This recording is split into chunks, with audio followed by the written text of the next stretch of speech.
Friends, ఇప్పుడైతే body measurement తోటి sleeveless blouse cutting ఎలా చెప్తాను, ఎలా కట్ చేయాలో చెప్తాను. మొత్తం కూడా ఓవర్ డీప్ అనమాట. వీళ్ళకి ఓవర్ డీప్ అయితేనే ఇష్టపడతారు. మనకి 2 బ్లౌజులు ఇచ్చారు. ఒకటి వచ్చేసి స్లీవ్ తోటి, ఇంకొకటి స్లీవ్లెస్ అనమాట. అంటే ఈ పర్పుల్ కలర్ వచ్చేసి ఫ్రంట్ వచ్చేసి మనకి యూ నెక్ ఉంటుంది, బ్యాక్ కూడా యూ నెక్ ఉంటుంది. ప్రిన్సెస్ కట్టు, బ్యాక్ ఓపెన్ ఇవన్నీ కూడా. ఇదేమోని ఫుల్ షోల్డర్. యాక్చువల్గా మీరు బాడీ మెజర్మెంట్ తోటి బ్లౌజ్ కట్ చేయాలనుకుంటే ఖచ్చితంగా ఫుల్ షోల్డర్ తీసుకుని అలవాటు చేసుకోండి. అవసరం లేదు, అలవాటు చేసుకోవాలన్నమాట. హయ్యర్ చెస్ట్, మిడిల్ చెస్ట్, నడుము లూజు, ఆర్మ్ లూజు, హ్యాండ్ అనేది రెండో బ్లౌజ్కి, దీనికి కాదు. బాడీ వచ్చేసి అంటే మనకి బ్లౌజ్ హైట్ వచ్చేసి 16 ఇంచులు, నెక్ డీప్ వచ్చేసి 13 ఇంచులు, ఫ్రంట్ నెక్ 7 ఇంచెస్ అనమాట. అంటే 13 ఇంచులు అనేది బ్యాక్ నెక్ డీప్ అనమాట. ఓకేనా. Arm loose 17.5. అయితే ఇది వచ్చేసి మనకి స్లీవ్లెస్ కాబట్టి మరి చంకా రౌండ్ అనేది ఎక్కువ తీసేయకూడదు, బాగా బ్రాడ్ అయిపోతుంది. నార్మల్గా తీసుకోవాలి. సో ఇప్పుడైతే కటింగ్ చూపిస్తాను, వీడియో స్కిప్ చేయకుండా లాస్ట్ వరకు చూడండి. ఇది వచ్చేసి మనకి ఒరిజినల్, ఇది వచ్చేసి లైనింగు. ఇప్పుడు నేనైతే హ్యాండ్స్ అవసరం లేదు, డైరెక్ట్గా బ్యాక్ పార్టు అంటే బ్యాక్ ఓపెన్ అనమాట. ఈ కోరాస్ అనేవి మన వైపు వేసేసుకోండి. బ్యాక్ ఓపెన్ కదా, అందుకుని ఎల్ స్కేల్ తీసుకోండి. ఎల్ స్కేల్ లేకుండా నాకు అసలు పని అవ్వదండి, మీరు కూడా ఎల్ స్కేల్ తీసేసుకోండి. అయితే ఇక్కడ కోరా ఉంది కదా, ఈ కోరా అనేది బ్లౌజ్లో ఉండకూడదు. ఉంటే ఫిట్టింగ్ సరిగ్గా రాదు, కట్ చేసేసేయాలి. నేనేం చేస్తానంటే ఎలాగో కట్ చేస్తున్నాం కదా అని చెప్పేసి ఈ స్కేల్ అంతా వెడల్పుతోటి కట్ చేసేస్తాను. ఎందుకంటే నడుము దగ్గర పట్టి ఎతకడానికి యూజ్ అవుతుంది కదా, అందుకుని. ఓకేనా. ఇక్కడ ఫస్ట్ వచ్చేసి మీకు స్ట్రేట్గా రావాలి ఇక్కడ అనుకుంటే మాత్రం మీరేం చేయాలంటే చూడండి, ఇలా పెట్టేసుకుని, నాకైతే ఇంత వెడల్పు అయితే సరిపోతుందండి. ఇక్కడ స్ట్రేట్గా ఉండాలి, ఇక్కడ కరెక్ట్గా ఉండాలి. ఆటోమేటిక్గా ఇక్కడ స్ట్రేట్గా వచ్చేస్తుంది అనమాట. అందుకని ఎల్ అనేది వాడమని చెప్తాను, ఎల్ షేప్ తోటి స్కేల్ అనేది వాడమంటాను. ఇది అయిపోయింది కదా, ఇక్కడ ఒక పావించ్ అనేది వదిలేయండి. కింద మనకి పట్టి ఎతకడానికి ప్లేస్ కావాలి కదా, అందుకుని. హైట్ వచ్చేసి మనం ఎంత అనుకున్నాం చూపిస్తాను. మనకు వచ్చేసి బాడీ 16 ఇంచులు. ఓకేనా. మన టేప్ తీసేసుకుని 16 ఇంచుల హైట్కి మార్కింగ్ వేసేసుకోండి. ఇదిగోండి 16 ఇంచులు. ఇక్కడ నుంచి ఇలా చూస్తే 16 ఇంచులు. ఎగస్ట్రా ఖర్చు కోసం ఒక పావించు. దీంట్లో 13 ఇంచులకి నెక్ అనమాట. అంటే వీళ్ళు బాగా బ్రాడ్గా తొడుగుతారు, అంటే హైట్ పర్సనాలిటీ ఉంటారనమాట. ఇప్పుడు మళ్ళీ ఎల్ స్కేల్ తీసుకొని ఇక్కడ కూడా స్ట్రేట్గా లైన్ అనేది వేసేసుకోండి. వేసుకున్న తర్వాత ఇక్కడ ఖర్చులకి కావాల్సినంత పైన షోల్డర్కి జాయింట్ పడుతుంది కదా, ఎంతైతే జాయింట్ పడుతుందో అంత వదిలేసుకోండి. చూడండి, నాకు ఇంత పడుతుంది. నేను జాయింట్ ఎంత అయితే పట్టుకుంటానో ఖర్చులు అంత పెట్టుకున్నాను. అయిపోయింది. చెస్ట్ లూజ్ వచ్చేసి 41. బాడీ మెజర్మెంట్ తోటి బ్లౌజ్ కట్ చేస్తే మాత్రం చెస్ట్ లూజ్ ప్రకారం వెళ్ళాలి. చెస్ట్ ఎందుకంటే మిడిల్ చెస్ట్ అని వేసుకుంటారు, అది కాదు హయ్యర్ చెస్ట్ 41. ఇది హయ్యర్ చెస్ట్ అనమాట. దీని ప్రకారం వెళ్తేనే ఫిట్టింగ్ బాగా వస్తుంది. అంటే 41లో 4వ భాగం వచ్చేసి 10 అనమాట. సో 10కి మార్కింగ్ వేసేద్దాం. ఇక్కడ ఈ లైన్ నుంచి వేసుకోవాలి, ఈ లైన్ నుంచి. అయితే మనకి బ్యాక్ ఓపెన్ కదా, అంటే మనకి ఉక్సు పట్టి కాజా పట్టికి క్లాత్ కావాలి కదా, అందుకుని ఒక పావించ్ అంతా వదిలేస్తున్నాను. ఇక్కడ ఇలా వదిలేస్తే మనకి ఇక్కడ ఖర్చులోకి వెళ్ళిపోతుంది అనమాట. ఇక్కడ నుంచి మనం ఏం చేయాలంటే 10కి మార్కింగ్ వేసుకోవాలి. ఇక్కడ నుంచి 10కి ఎగస్ట్రా ఖర్చు కోసం 2 ఇంచులు. అందుకనే నేను ఏం చేశానంటే 1 మీటర్ క్లాత్ అయితే తీసుకున్నాను, పెద్ద సైజు కదా. ఫ్రంట్ వచ్చేసి ప్రిన్సెస్ కట్ అనమాట. ఇది అయిపోయింది. ఇక్కడ 10కి మార్కింగ్ వేసేసుకోండి. ఎగస్ట్రా ఖర్చు కోసం 2 ఇంచులు. ఇది చెస్ట్ లూజ్ ఆధారంగానే మనకి బ్లౌజ్ ఉంటుందండి. మన మెథడ్ అంతా కూడా chest loose, arm loose, chest loose, నడుము లూజ్ కాదు. అలా స్ట్రేట్గా లైన్ వేసేసేయండి. ఇక్కడ ఎగస్ట్రా ఖర్చు కోసం 2 ఇంచులు. అయిపోయింది. ఇది అయిపోయిన తర్వాత మనకి నెక్ విడ్త్ 2.5 తీసుకోవాలి. ఓకేనా. ఎగస్ట్రా ఖర్చు కోసం ఒక పావించు.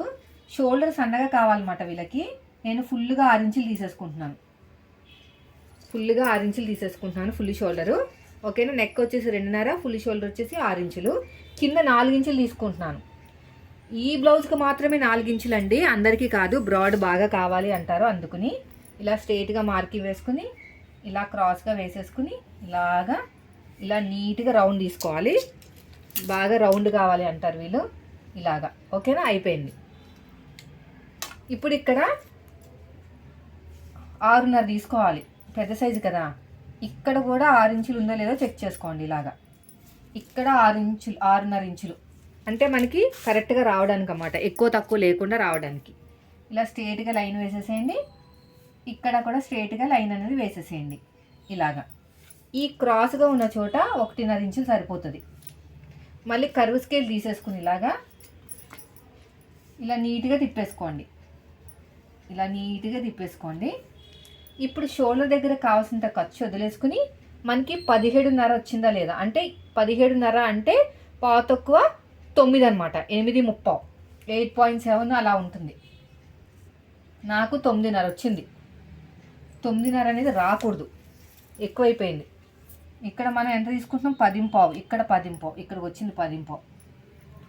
ఓకేనా, మనకి 17.5 అంటే 8.7 అనమాట. సో మనకి 8.7 అనేది రావాలి కదా. షోల్డర్ దగ్గర కావాల్సినంత ఖర్చు వదిలేసుకుని గీత కింద నుంచి ఇలా కొలుచుకుంటే మనకి 8.7 అనేది ఇక్కడికి వచ్చిందనమాట. అయితే ఇక్కడ వచ్చేస్తే చెస్ట్ దగ్గర పట్టేసే ఛాన్సెస్ ఉంటాయి, ఎందుకంటే మనది వచ్చేసి 10.5. మళ్ళీ చూపిస్తాను ఆగండి. క్యాలిక్యులేటర్ చేస్తే మీరు ఓన్గా కన్నా క్యాలిక్యులేటర్ చేసుకోండి. ఒక్కొక్కసారి మనం ఓన్గా చేసినా కూడా మిస్టేక్ జరిగే ఛాన్సెస్ ఎక్కువ ఉంటాయి. ఇక్కడ చూడండి, మీకు కనిపిస్తుంది కదా, 41 / 4, 10.2 అంటే 10.5 అనమాట. సో 10.5 అంటే ఇక్కడికి వచ్చింది 10.5, మనకి ఇక్కడికి వచ్చింది కదా. అప్పుడు మీరు ఏం చేయాలంటే 6.5కి పెడదాం. 6.5కి పెడదాం. ఇలా స్ట్రేట్గా లైన్ వేసేసుకొని మళ్ళీ కర్వ్ అనేది తిప్పేసుకోవాలి. ఇలా ఫస్ట్ నుంచి. సో నాకైతే కరెక్ట్గా 8.7కి అయితే ఇప్పుడు మ్యాచ్ అయిపోయింది. ఇది అయిపోయిందండి. తర్వాత వచ్చేసి నడుము లూజ్ వచ్చేసి 37ని 4 భాగాలు చేసుకోవాలి. మళ్ళీని 37ని 4 భాగాలు చేసుకుంటే నాకు 9.5 వచ్చింది. 9.5కి 1 ఇంచ్ కలిపితే 10.5. అంటే వీళ్ళకి చెస్ట్ లూజు, నడుము లూజు అన్నీ ఒకటనమాట. ఓకేనా, ఇప్పుడు సగానికి ఫోల్డ్ చేసేసుకుని ఇక్కడ 10.5 వచ్చింది కదా, దీంట్లో సగానికి ఫోల్డ్ చేసుకుని అటు ఒక 1/2 ఇంచు, ఇటు ఒక 1/2 ఇంచు, హైట్ వచ్చేసి 4 ఇంచులు ఇలా మార్కింగ్ వేసుకోండి.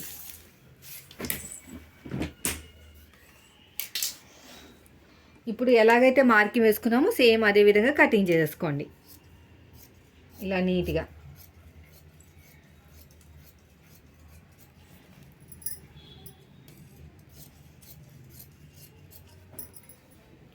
ఇలా నీట్గా కటింగ్ చేసుకుంటామే.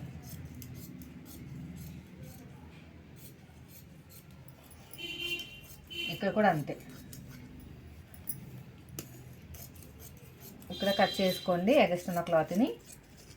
ఇక్కడ చిన్న టక్ ఇచ్చేసేయండి, ఇక్కడ చిన్న టక్ ఇచ్చేసేయండి. తర్వాత వచ్చేసి నెక్ కూడా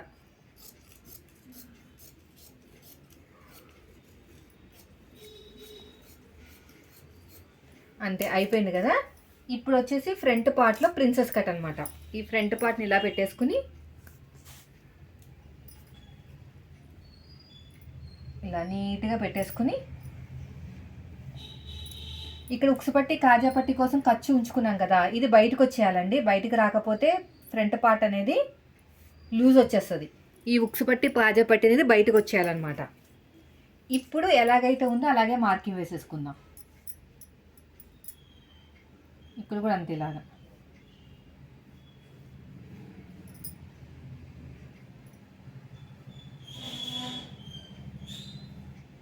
ఇలా నీట్గా ఈ సైడ్కి ఒక 1/2 ఇంచ్ వదిలేసుకోండి. ప్రిన్సెస్ కట్ కదా, 1 ఇంచ్ వదులుకోవాలి.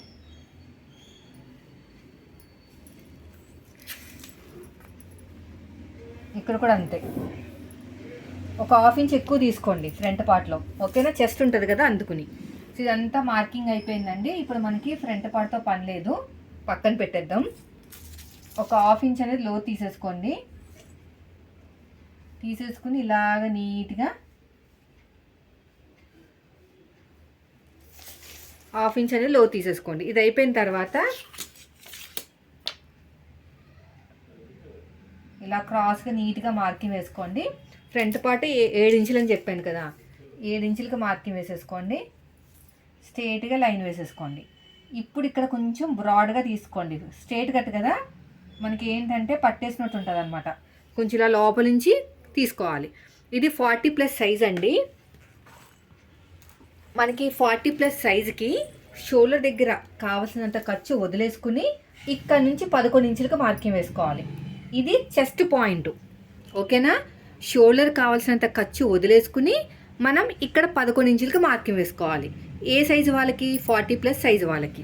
ప్రిన్సెస్ కట్ కోసం ఫ్రంట్ ఓపెన్ కాదు, బ్యాక్ ఓపెన్ కోసం. ఓకేనా?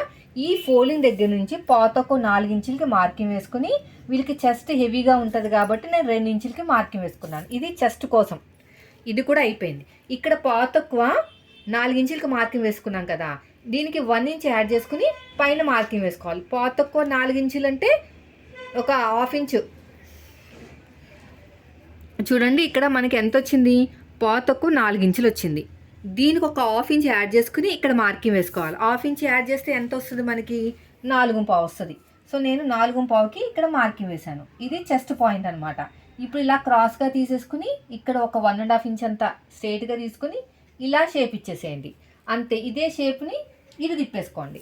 అయిపోయింది. ఇంకేం లేదండి. స్లీవ్లెస్ ఇదంతా కూడా, మనకి హ్యాండ్స్ ఏమి ఉండవు. ఇప్పుడు ఇక్కడ కొంచెం ఇలా షేప్ ఇవ్వాలన్నమాట, లేకపోతే పైకి ఎత్తేసినట్టు వస్తుంది. ఇక్కడ చెస్ట్ పార్ట్ కదా, మనకి ఇలాగ ఎత్తేసినట్టు వస్తుంది. కొంచెం అలా షేప్ ఇవ్వాలి.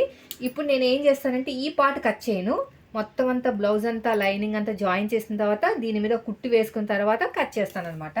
సో ఇప్పుడు ఎలాగైతే మార్కింగ్ వేసుకున్నామో సేమ్ అదే విధంగా కటింగ్ చేసుకుంటూ వెళ్ళిపోండి. ఇలా నీట్గా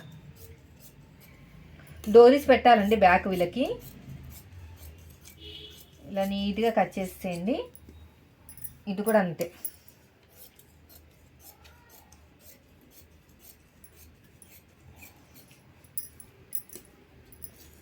ఇక నీట్గా కట్ చేసుకోండి. అయిపోయింది. ఇక చిన్న టక్ ఇచ్చేసేయండి, ఇక్కడ చిన్న టక్ ఇచ్చేసేయండి.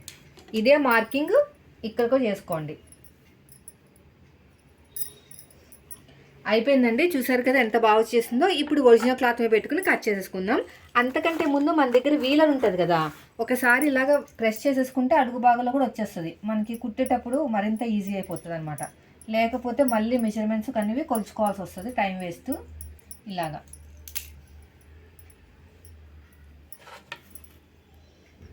ఇలా నీట్గా ఇలాగా అంతే, ఇంకేం లేదు.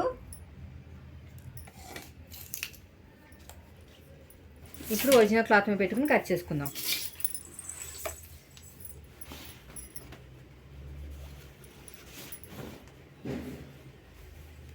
ఇలా పెట్టేసుకోండి. దీని బ్యాక్ పార్ట్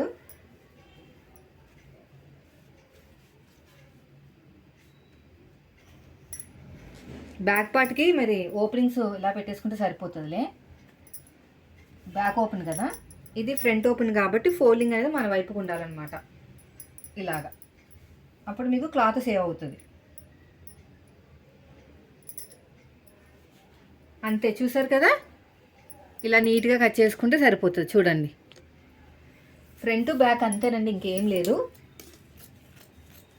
నేను గమ్ పెట్టి జాయిన్ చేసేసుకుంటాను. వెనకాల డోరీస్ కావాలి వీళ్ళకి, ఖచ్చితంగా కావాలి డోరీస్.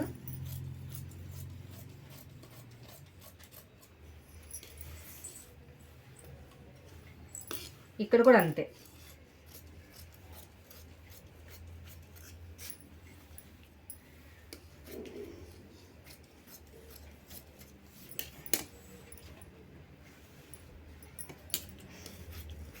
ఇలా కూడా ఇలా నీట్గా కట్ చేసేయండి.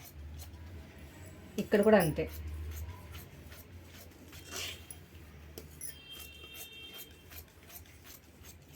అయిపోయిందండి. చూసారు ఎంత ఈజీగా అయిపోయిందో. సో వీడియో నచ్చితే లైక్ చేయండి ఫ్రెండ్స్. మీరు మన ఛానల్ ఫస్ట్ టైం చూసి సబ్స్క్రైబ్ చేయండి. వీలైతే స్టిచ్చింగ్ కూడా చూపిస్తాను. Thank you for watching.